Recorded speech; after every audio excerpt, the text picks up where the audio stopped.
தோழர்களே, இந்த ஒரு பதிவில் நம்ம என்ன பார்க்க போகிறோம்னா, நம்ம ஒரு சபாநாயகர் ஒருத்தரை கண்டுபிடிச்சி அப்படி உட்கார வச்சுருக்கோம்ல, அவரை நம்மளுடைய எதிர்க்கட்சி நண்பர்களே பாராட்டுறாங்க.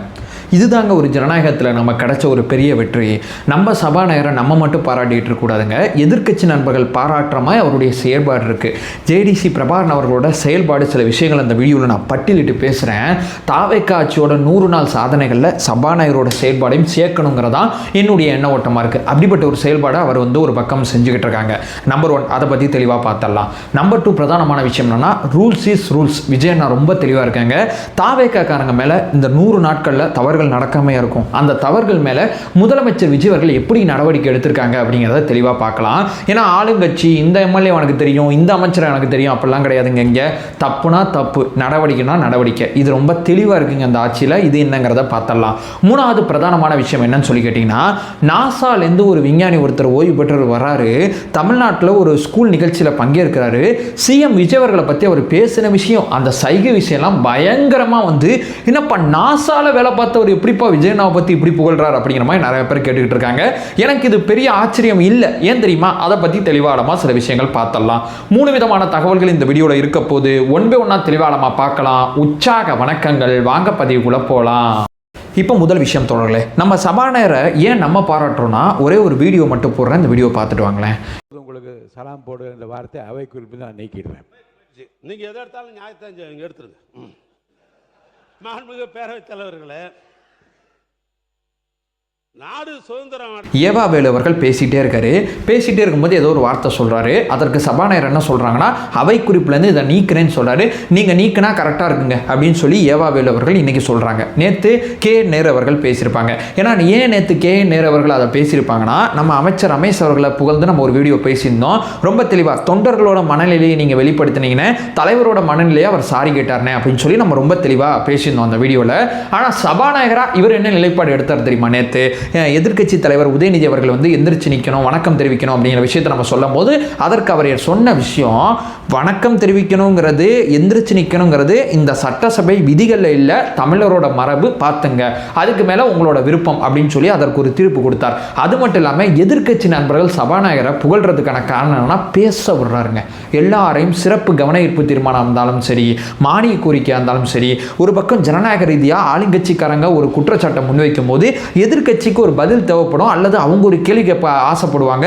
உடனடியாக மைக் கொடுக்குறாரு. மைக் கொடுத்து நீங்க கேள்வி கேளுங்க, நீங்க பதில் சொல்லுங்க, எனக்கு இந்த அவையை ரொம்ப நேரம் நடத்துறது மட்டும்தாங்க பிரச்சனை, அதை 10 நிமிஷத்துக்குள்ள உங்களோட பேச்சை நீங்க அழகா ப்ரிப்பேர் பண்ணி எடுத்து வந்தீங்கன்னா நல்லா இருக்குங்கிற ஒரு ரிக்வஸ்ட் மட்டும்தான் அவர் வைக்கிறதை தவிர, நீ இதை பேசக்கூடாது, நீ அதை செய்யக்கூடாதுன்னு சொல்லி அந்த மாதிரிலாம் அவர் எதுவும் பண்ணல. யார் எதை தப்பா பேசினாலும் அவை குறிப்பிலேருந்து நீக்கிறேன். அது ஆளுங்கட்சி தரப்புல நடக்குதும் அந்த விஷயத்திலையும் நடக்குது, எதிர்க்கட்சிகள் தரப்புலையும் அந்த விஷயத்திலையும் நடக்குது. ஏன்னா ரொம்ப தெளிவாக ஒரு அப்பாற்பட்டு கட்சிகளாக அப்பாற்பட்டு ஒரு காமன் பீப்புளாக நான் பார்த்தேன்னா, ரொம்ப நியாயமாக ஒரு ஜனநாயகவாதியாக இருக்கார் அப்படிங்கிறதான் பிரதானமான விஷயம்.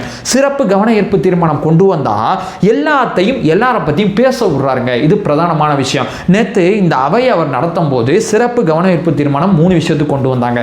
ஒன்று தனுஷ் அந்த மாணவர் ஒருத்தரோட மரணம், இன்னொன்று அமுதனோட மரணம், இன்னொன்று பார்த்தீங்கன்னா மேகமலை சம்பந்தப்பட்ட விஷயம். மேகமலையில் சீராய்வு மனு அரசு போட்டிருக்கு, நாளைக்கு விசாரணைக்கு வருதுங்கிறது.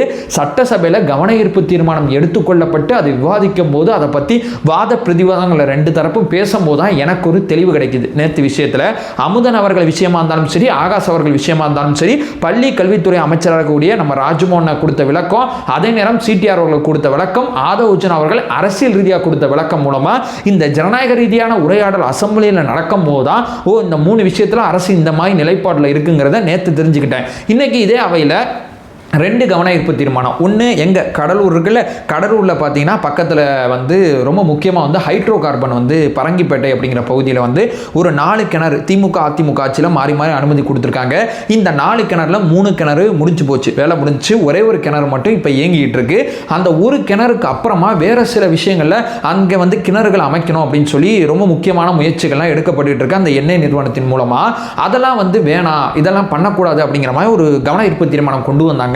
அதை பற்றி இன்னைக்கு சுற்றுச்சூழல் அமைச்சர் வந்து எனக்கு ஒரு விளக்கம் கொடுக்குறாரு. இல்லைங்க இருக்காது, இது வந்து வாய்ப்பு இல்லை, நாங்கள் என்னைக்குமே வந்து மீனவர்களுக்கு எதிரான நிலைப்பாடு எடுக்க மாட்டோம் அப்படிங்கிறதெல்லாம் ரொம்ப உறுதி கொடுக்குறாரு. எனக்கு இது ரொம்ப ரொம்ப மகிழ்ச்சியாக இருந்துச்சுங்கிறதா யதார்த்தமான உண்மை. அதை கடந்து இன்னைக்கு நம்ம கர்நாடகாவில் நம்ம தமிழர்கள் தாக்கப்பட்ட விஷயத்தில் அசம்பிளியில் விளக்கம் கொடுக்குறாங்க, இவங்களும் பேசுகிறாங்க அவங்களும் பேசுகிறாங்க, பதிலுக்கு மைக் கொடுக்குறாங்க. பாமக எம்எல்ஏ ஒருத்தர் சரியான கேள்வி கேட்டார். ஓகேங்க இது இழப்பீடு எல்லாமே ஓகே, இது இந்த விஷயத்தில் அரசு எடுத்த அடுத்த நடவடிக்கை என்னங்கிறத மைக்கு கொடுத்தா மட்டும்தான், சபாநாயகர் மைக்கு கொடுத்தா தான் அங்கே ஆளுந்தரப்புலேருந்து சரியான பதிலை வெளியே நம்ம வந்து எடுக்க முடியும். ஸோ ஆளுந்தரப்பு எதிர்த்தரப்பு ரெண்டு பேருமே ஜனநாயக ரீதியான உரையாடல் அங்கே பண்ணுறதுக்கு ரொம்ப தெளிவான ஒரு பெரிய தூண்டுகோலாக லைவ் போட்டு, ஏன்னா போன வருஷம்லாம் சாக்கு சொல்லிட்டு இருந்தாங்க அது தொழில்நுட்ப கோளாறுங்க அப்படிங்க இப்படிங்கிறப்போ என் கண்ணு முன்னாடி பார்க்குறேன். நாளைக்கு என்ன சிறப்பு கவன ஈர்ப்பு தீர்மானம் கொண்டு வர போகிறாங்கிறத கவனிக்கிறேன், எந்த மானிய கோரிக்கைங்கிறத கவனிக்கிறேன், சபாநாயகர் வந்து யாரை எப்போ பேச அனுமதிப்பாருங்கிறத கவனிக்கிறேன், எந்த பாயிண்டில் யாரை உட்கார வைக்கணுமோ அங்கே உட்கார வைக்கிறாரு. இன்னைக்கு சிடிஆர் அண்ணனுக்கு அண்ணே வேணாம்ண்ணே ஒரு சிறப்பு கவன ஈர்ப்பு தீர்மானம்னா அதை ஒட்டி பேசுங்கண்ணே, வேற எதுவும் பேச வேணாம் அப்படிங்கிற அந்த அறிவுறுத்தலை இன்னைக்கு சிடிஆர் அண்ணனுக்கு கொடுத்துருப்பாங்க, நேற்று வனத்துறை அமைச்சர் கொடுத்துருப்பாங்க. இந்த ஆளும் தரப்புல ஸோ ரெண்டு பக்கமும் ரொம்ப அழகாக பேலன்சிங்காக அவையை கொண்டு போயிட்டு இருக்காங்க நம்மளுடைய சபாநாயகர். அவருக்கு ஒரு ராயல் சல்யூட் இந்த வீடியோவில் நான் கொடுத்துட்றேன். நம்பர் 1. நம்பர் 2 பிரதானமான விஷயம், இங்கே ஒரு ஜனநாயகவாதி இருக்காங்களா, அதே மாதிரி நம்ம முதலமைச்சர் விஜய் அவர்களும் ஆகச்சிறந்த ஜனநாயகவாதி. ஜனநாயகவாதினா எல்லாரும் எல்லாத்தையும் பேசட்டும், தப்பாக இருந்தால் நான் பார்த்துக்கிறேன், இந்த பக்கமும் நடவடிக்கை எடுப்பேன் அந்த பக்கமும் நடவடிக்கை எடுப்பேன், தவறு யார் பண்ணாலும் அரசியலமைப்பு விரோதமாக யார் செயல்பட்டாலும் விடமாட்டேங்கிறதுல விஜயண்ணா ரொம்ப தெளிவாக இருக்காங்க. இப்போ இந்த நம்மளுடைய தாவேக்கா எம்எல்ஏ ஒருத்தர் வந்து பத்திரிகையாளர் தாக்கிட்டாங்கன்னு சொல்லி ஒரு 20 நாளாக ஒரு பஞ்சாயத்து போயிட்டு இருக்குல்ல, இதை பற்றி சில தகவல்கள்லாம் முதலமைச்சர் கவனத்துக்கு போனோன்னா வழக்கு பதிவு செய்ய சொல்லிட்டார். இன்னைக்கு அவர் மேலே வழக்கு பதிவு செய்யப்பட்டிருக்கு. இந்த பழனி சம்பந்தப்பட்ட விஷயத்தில் சிபிசிஐடி விசாரணை, ஏன்னா காவல்துறைக்குள்ளே விசாரணை நடந்துச்சுன்னா ஏதோ ஒரு எம்எல்ஏ ஏதோ ஒரு அமைச்சர் சம்பந்தப்பட்டிருந்தா அந்த எம்எல்ஏ அமைச்சரை தாண்டி காவல்துறை செயல்பட முடியாது. சிபிசிஐடி விசாரிச்சா என் கண்ட்ரோலில் இருக்கும், நான் பார்த்துப்பேன்னு சொல்லி தமிழ்நாடு முழுக்க யார் வேணா எங்க வேணா விசாரிக்கலாங்கிற அமைப்பாக இருக்கக்கூடிய சிபிசிஐடி அதை விசாரிச்சுக்கிட்டு இருக்காங்க. ஒரு பக்கம் தாவேக்காவோட ஆதரவாளராக ஒருத்தர் நம்மளுடைய எக்ஸ் வலைதள பக்கத்தில் மைக்கிள் அப்படிங்கிற பேரில் நிறைய எழுதுவாப்புல, நிறைய வீடியோக்கள்லாம் போடுவாப்புல, அதாவது வேற சில இடங்கள்லேருந்து வீடியோக்கள்லாம் எடுத்து வந்து போடுவார். ஒரு தாவேக்கா ஆதரவாளராகவே அறியப்பட்ட ஒருத்தர் தான், இவருக்கு எந்த பொறுப்பெல்லாம் தாவேக்கால கொடுக்கல, அவர் பாட்டு விஜயண்ணாவை சப்போர்ட் பண்ணி ஏகப்பட்ட விஷயங்கள் பண்ணுவாப்புல. அவர் கடவுள் முருகர் இருக்கார்ல, அவரை பற்றி ரொம்ப அவமதிப்பாக பேசும்போது முதல்ல வழக்கு பதிவு செஞ்சார், அடுத்ததாக கைது நடவடிக்கை மேற்கொள்ளப்பட்டிருக்கு. என்னங்க எதிர்க்கட்சியை மட்டும் முடக்கிறீங்க, அப்படிலாம் கிடையாதுங்க. ஒரு கடவுளை பற்றி ஒரு தப்பான ஒரு ஸ்டேட்மெண்ட்டை பேசும்போது அது யாராக இருந்தாலும் கைது நடவடிக்கை நடக்கும். அது எனக்கு ஆதரவாக அவன் ட்வீட் போட்டிருந்தாலும் சரி, அதையும் நான் விடமாட்டேங்கிறதுல ரொம்ப தெளிவாக இருப்பார். அவர் அப்படி என்ன தம்பி தப்பாக பேசிட்டார் அப்படின்னு சொல்லி கேட்டிங்கன்னா ரொம்ப மட்டமாக மோசமாக பேசியிருக்காரு.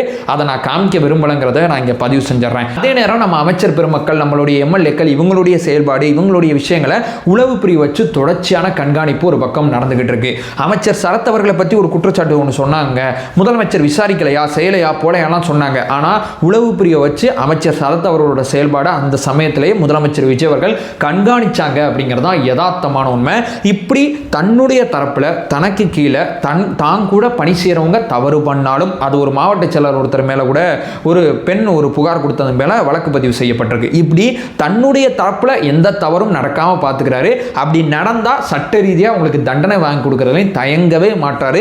ஆக சிறந்த ஜனநாயகவாதியா, ஏன்னா ஒரு பக்கம் மட்டும் நீங்கள் நடவடிக்கை எடுத்தீங்கன்னா நீங்கள் சர்வாதிகாரி, நீங்கள் ரெண்டு பக்கமும் பாரபட்சம் இல்லாமல் உங்களுடைய பதவியை பயன்படுத்தி நீங்கள் செயல்படுத்தீங்கன்னா நீங்கள் வந்து மிக முக்கியமாக ஒரு ஜனநாயகவாதி.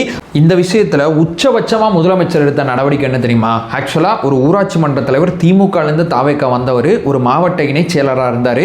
அவர் தப்பு பண்ணார், அவர் மேலே வழக்கு பதிவு மட்டும் செய்யலைங்க, வழக்கு பதிவு செஞ்சு கைது நடவடிக்கை மேற்கொண்டாங்க. தாவேக்காவோட ஒரு ஆதரவு தளத்தில் இயங்கக்கூடிய ஒரு ஊராட்சி மன்ற தலைவராக இருந்தாலும் அவர் மேலேயும் இந்த அரசாங்கம் ஊழல் குற்றச்சாட்டுக்காண்டி நடவடிக்கை எடுத்துச்சுங்கிறது தான் இப்போ நான் பேசின அந்த ரூல்ஸுங்கிறதுல ஹையஸ்டான ஒரு விஷயம். இதெல்லாம் செய்யவே மாட்டாங்க மற்ற கட்சிக்காரங்க நான் பார்த்த வரைக்கும். ஏன்னா பிரதானமாக அந்த அரசியல் களத்தில் ரொம்ப நாட்கள் அதிகாரத்தில் இருக்கக்கூடிய தலைவர்களோட வரலாறுலாம் நீங்கள் தேடி எடுத்து பார்த்தீங்கன்னா ஊழல் குற்றச்சாட்டில் சிக்கலனா ரொம்ப நாள் நீங்கள் அதிகாரத்தில் இருப்பீங்க. பிரதமர் நரேந்திர மோடி அப்படிங்கிற அந்த இண்டிவிஜுவல் மேலே இது வரைக்கும் எந்த ஊழல் குற்றச்சாட்டும் கிடையாது. அவருடைய அரசாங்கத்தின் மேல் இருக்கலாம், பட் அவர் மேலே கிடையாது. நிதிஷ்குமார் அவர்கள் மேலே எந்த விதமான ஊழல் குற்றச்சாட்டும் கிடையாது. இந்த மாதிரி இப்போ பெருந்தலைவர் காமராஜர் அவர்கள் மேலே கிடையாது. எம்ஜிஆர் அவர்கள் மேலே இண்டிவிஜுவல் எம்ஜிஆர் இருக்காங்கல்ல, அவர் மேலே கிடையாது. இப்படி அந்த தலைவர்கள் மேலே ஊழல் குற்றச்சாட்டே இல்லாமல் இருந்தால் இதே வரிசையில் நீங்கள் எடுத்துகிட்டு போனீங்கன்னா மிக முக்கியமாக நவீன் பட்நாயக் அப்படிங்கிற ஒருத்தர் 5 தடவை முதலமைச்சராக இருந்தாங்க. அந்த இண்டிவிஜுவல் இருக்கார்ல, அவர் மேலே ஊழல் குற்றச்சாட்டு கிடையாது. தன்னுடைய அரசாங்கம் ரொம்ப நாட்கள் இருக்கணும், தான் நினைச்சதெல்லாம் ரொம்ப நாட்கள் சாதிக்கணும், பண்ணணும்னா அவர் மேலே இண்டிவிஜுவல் விஜயனா இருக்காங்கல்ல அவர் மேலே எந்த பொலிட்டிக்கல் கிளைமும் இல்லாமல் இருந்தாவே கரெக்டாக இருக்கும். ஆனால் அவர் தன்னை சுற்றி இருக்கிறவங்க மேலேயும் எந்த தவறும் இருக்கக்கூடாதுங்கிறதுல ரொம்ப தெளிவாக இருக்காரு. தப்பு பண்ணால் நடவடிக்கை எடுக்கப்படுறது தொடர்ச்சியாக நடந்துகிட்டு இருக்கு, அது தாவேக்காவாக இருந்தாலும். இது நான் சொல்ல வர்ற ரெண்டாவது விஷயம். இப்போ மூணாவது பிரதானமான கடைசி விஷயம் என்னன்னு சொல்லிக்கிட்டீங்கன்னா, நாசாவோட விஞ்ஞானி இவர் 20 வருஷம் மேலே நாசாவில் பணி செஞ்சவரா, 4 தடவை விண்வெளிக்கு போயிட்டு வந்தவரா, விண்வெளியில் தங்கினவரா, தங்கிட்டு வந்தவரா, அந்த மனுஷன் தான் இவர். இப்போ ரிட்டையர் ஆகிட்டாரு. இப்போ பள்ளிகளில் போயிட்டு அந்த மோட்டிவேஷன் பண்ணுறது, கல்லூரியில் போய் மோட்டிவேஷன் பண்ணுறது, இந்த வேலைகள்லாம் பார்த்துட்டு இருக்காரு. ஸோ தமிழ்நாட்டில் இருக்கக்கூடிய நாசாவோட சிவோன்னு சொல்லி ஒருத்தரை சொல்கிறாங்க. அவருக்கும் இவருக்குமான உரையாடல் தான் ரெக்கார்ட் பண்ணி நிறையா பேசிக்கிட்டு இருக்காங்க, நிறையா நடந்துக்கிட்டு இருக்கு. இவர் அவர்கிட்ட கொஸ்டின் கேட்குறாரு, உங்களுக்கு சிஎம் விஜய் அவரை பற்றி தெரியுமானா, என்ன அப்படி கேட்டானா, அவரோட பெரிய ஃபேனுங்கண்ணா அப்படின்னு சொல்லி ரொம்ப விஷயங்களை சொல்கிறாரு. சட்டசபையில் அவர் காமிச்ச சைகை அவர் பண்ணி காமிக்கிறாருங்க. இதுதான் பெரிய ஹைலைட்டு. நம்ம சட்டசபை நிகழ்வு நாசாவில் வேலை செஞ்ச முன்னாள் விஞ்ஞானி ஒருத்தரோட கண் பார்வைக்கு போதுனா அந்த சோஷியல் மீடியாவோட அந்த தாக்கம் இருக்குல்ல, எப்பா வேற லெவலுங்க. இது ஒரு பக்கம் இருந்தாலும் ஏன் இது எனக்கு ஆச்சரியம் தரலனா, ஒரு மனுஷன் இருக்கார்ல விஜயண்ணா, அவருக்கு ஏன் சினிமாவில் இவ்வளோ சம்பளம் கொடுத்தாங்க? ஏன்னா இவர் என்னுடைய படம் ரிலீஸ் ஆகுது வாங்கன்னு சொல்லி கூப்பிட்டார்னா இவ்வளவு பேர், அதாவது கோடிக்கணக்கான பேர் இவர்கிட்ட 100-150 ரூபா பணத்தை செலுத்தி அந்த படத்தை போய் பார்த்தோம். நம்ம இவ்வளவு பேரோட இவர் வர்த்தகம் செஞ்சதுனால தான் இவருக்கு இவ்வளோ பெரிய சம்பளத்தை சினிமாவில் கொடுத்தாங்க.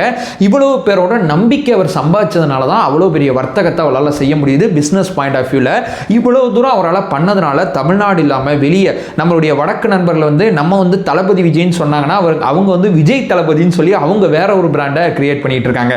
ஸோ ஓவரால் இந்த உலகத்தில் இருக்கக்கூடிய பல நாடுகளில் விஜயண்ணாக்கு ஃபேன் இருக்கிறதுக்கான காரணம் அவரோட ஃபேன், அவரை பிடிக்கும் கிடையாது, அவர் நம்மளுடைய நம்பிக்கையை சம்பாதிச்சிருக்காரு.